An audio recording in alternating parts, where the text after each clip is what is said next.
Welcome back. So Fox News cameras captured this footage of Chinese nationals illegally crossing the southern border over the weekend.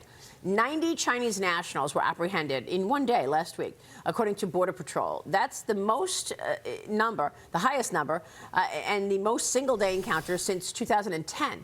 Border Patrol now reporting a 920% increase in Chinese migrant apprehensions compared to a year ago. The Rio Grande Valley sector alone encountering nearly 1,700 since October. And by the way, these are the numbers that we know of. Okay, Congressman, the chairman of the Foreign Affairs Committee and Texas Congressman and Chairman Emeritus of the House Homeland Security Committee, Michael McCaul, is with us now to talk more about that. Congressman, it's great to see you. Thanks so much for being here this morning. No, thanks, Marie. Thanks for having me. You know, as I've been covering communist China over the last 8 or 10 years, I know that they have abused our visa process by getting students in here, getting students to steal intellectual property, send it back to communist China. They don't really need to enter America through the border, do they? No, they don't. Normally, they'll infiltrate our educational system, visa process. They'll manipulate that.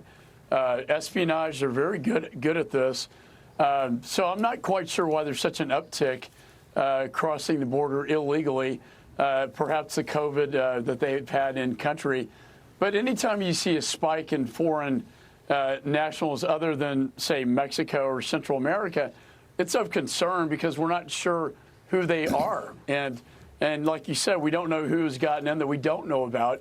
We do know also the terror watch list apprehensions have gone up dramatically as well. This is a clear and present danger to the United States, our national security, when we don't have control over who's coming in.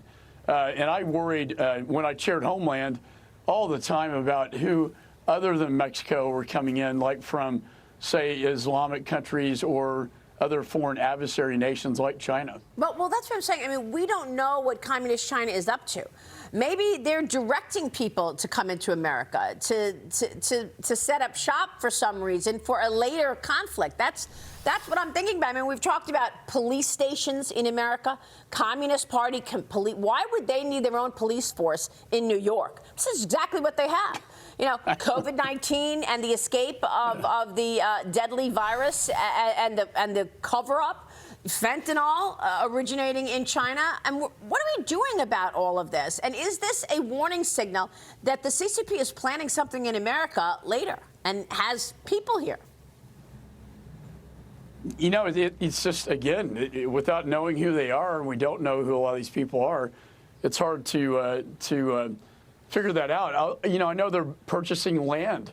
In my home state of Texas, there's a bill in my state legislature to ban PRC-controlled individuals from buying property near military bases, maybe, agriculture. And so, it's really hard to tell. They're very good at what they do. They're very deceptive.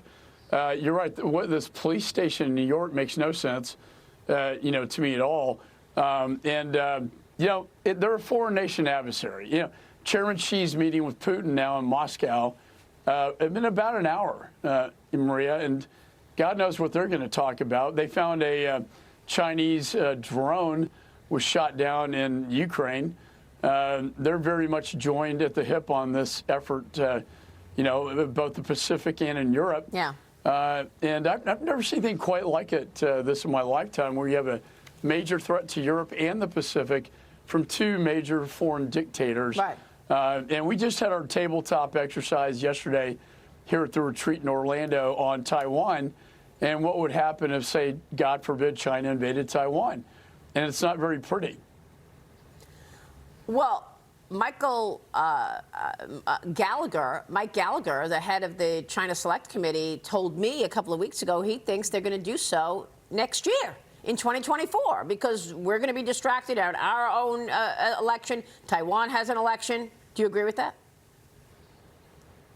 I think I feel very confident that they're going to try to influence the Taiwanese election next January.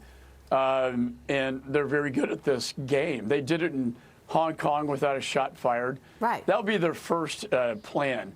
If they fail at that, I do think the military invasion is very much on the table.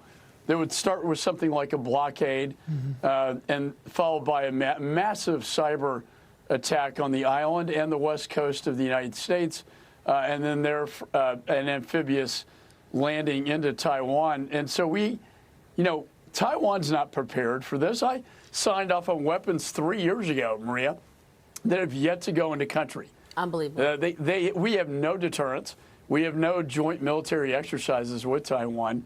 They are incapable, unlike Ukraine, they're incapable of fighting their own war if invaded. And so the question is begged, who will help them fight? Would it be the United States, Japan, Australia, UK, the Quad? What is the plan here? Well, have you gotten any answers as far as why you signed off on that equipment and it still has not gone to Taiwan? I mean, Secretary of State Anthony Blinken is going to testify before the House Foreign Affairs Committee this week. So I want to know what you're planning there. Chinese President Xi Jinping in Moscow this morning, you just said it. He's there for a 3-day visit, and he's going to meet with Putin in about an hour.